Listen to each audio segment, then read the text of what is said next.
क्या हमारे लिए पृथ्वी से भी बेहतर कोई ग्रह हो सकता है? वैज्ञानिक एक ऐसी रहने लायक दुनिया की तलाश कर रहे हैं जो न केवल पृथ्वी के टक्कर की हो, बल्कि जो एक ऐसी जगह बने जहां जीवन और ज्यादा आसानी से पनप सके। और वो एक्सोप्लैनेट्स यानी बाहरी ग्रहों की तरफ देख रहे हैं। हम पृथ्वी के बेहतर वर्जन या पृथ्वी 2.0 की खोज कैसे कर पाएंगे? क्या है जिसके साथ एक एक्सोप्लैनेट रहने लायक बनेगा? वहां पहुंचने में कितना वक्त लगेगा? आप देख रहे हैं क्या हो अगर, और ये है क्या हो अगर हम पृथ्वी 2.0 की खोज कर लें। आपको टेलीस्कोप से देखने पर एक एक्सोप्लैनेट नहीं मिलेगा। आप केवल उन सितारों की चमक देख सकेंगे जिनके चक्कर ये एक्सोप्लैनेट्स लगाते हैं। नासा ने एक्सोप्लैनेट्स की खोज के लिए केपलर टेलीस्कोप बनाई थी, और ईंधन खत्म होने से पहले केपलर टेलीस्कोप ने मिल्की वे यानी आकाशगंगा गैलेक्सी वाले इलाके का निरीक्षण किया था। इसकी तकनीक ट्रांजिट मेथड की मदद से सैकड़ों प्रकाश वर्ष दूर स्थिर ग्रहों का पता लगाती है। कैसे? ये दूर से आने वाले तारों की रोशनी में बदलाव को नापती थी। जब एक ग्रह एक से दूसरी जगह जाता है या किसी तारे के सामने से गुजरता है तो वो तारा उतना चमकदार नहीं रहता, और केपलर टेलीस्कोप इसकी मदद से एक्सोप्लैनेट्स की पहचान कर पाती है। ये करना आसान नहीं है, पर अपने 9 साल के जीवन काल में केपलर टेलीस्कोप ने 4367 एक्सोप्लैनेट्स की मौजूदगी पर मोहर लगाई। क्या इनमें से कोई पृथ्वी 2.0 हो सकता है? अगर आप क्या हो अगर के फैन रहे हैं तो शायद आपने ये पहले भी सुना हो, लेकिन पृथ्वी एक बहुत खास जगह है, और अगर कोई ग्रह रहने लायक समझा जाता है तो इसका मतलब ये नहीं कि वो बहुत हद तक पृथ्वी से मिलता जुलता होगा। एक रहने लायक ग्रह एक ऐसा पथरीला ग्रह होता है जो जीवन के रहने लायक इलाके में आता है, जहां पानी तरल रूप में ग्रह की सतह पर पाया जाता है। बस शुक्र और मंगल रहने लायक ग्रह हैं, पर ये पृथ्वी की तरह बिल्कुल नहीं है। तो चलिए उन 3 बड़ी शर्तों के बारे में बात करते हैं जो कि पृथ्वी का बेहतर वर्जन ढूंढते वक्त आपको ध्यान में रखनी होगी। सबसे पहले, वहां सूरज की रोशनी होना जरूरी है। हमारे सूरज का जीवन 10 अरब सालों का है, और हमारे ग्रह में एक से ज्यादा सेल वाले जीवों को पनपने में 4 अरब सालों का वक्त लगा था।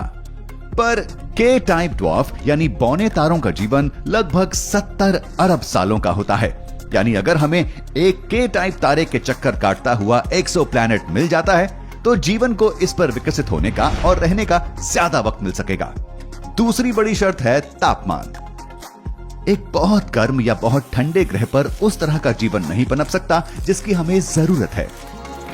पर अगर हमें एक ऐसा ग्रह मिल जाए जिसका तापमान पृथ्वी से केवल 5 डिग्री सेल्सियस ज्यादा हो और जहां ज्यादा पानी हो, तो शायद हमारे सामने हरे और अलग तरह के जीवन वाले वर्षावनों से भरी पृथ्वी 2.0 है।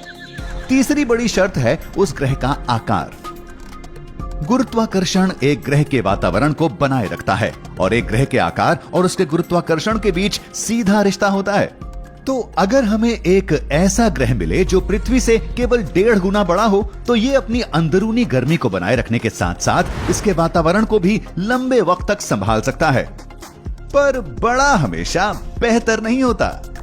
हालांकि पृथ्वी के आकार के एक्सोप्लैनेट्स आमतौर पर पथरीले होते हैं, पर पृथ्वी से बड़े लगभग 50% एक्सोप्लैनेट्स गैस के गोले होते हैं। और अगर एक एक्सोप्लैनेट बहुत छोटा है तो काफी संभावना है कि वो मंगल की तरह बंजर हो। तो क्या कोई ऐसे एक्सोप्लैनेट्स हैं जो इन शर्तों पर खरे उतरते हों? तो मुझे आखिरकार एक ऐसा ग्रह मिल गया जो काफी रहने लायक हो सकता है। केपलर 1649c पृथ्वी 2.0 बनने का दावेदार हो सकता है।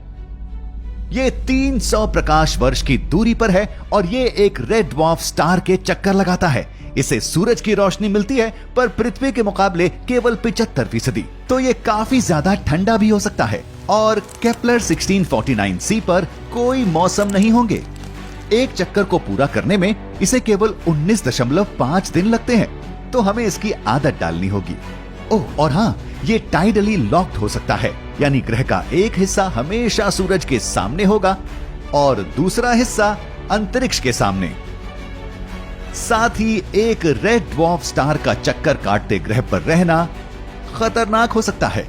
कभी कभी रेड ड्वार्फ स्टार्स तेज ऊर्जा फेंक सकते हैं, जिससे इनके चक्कर लगाने वाला ग्रह यूवी किरणों और तापमान में भारी बदलाव जैसी चीजों की मार झेलेगा। पर अगर हम केपलर 1649c को पृथ्वी 2.0 का दावेदार मान लें, तो आगे क्या होगा? हमारी मौजूदा तकनीक के इस्तेमाल से पृथ्वी 2.0 तक पहुंचने में कम से कम 2000 सालों का वक्त लगेगा।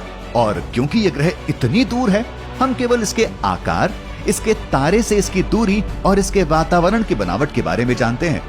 तो हम इंसानों को पृथ्वी 2.0 तक के कई पीढ़ियों वाले एक सफर पर ले जा सकते हैं, और शायद तब हमें यह पता लगे कि ये नेपच्यून यानी वरुण 2.0 जैसा ज्यादा है।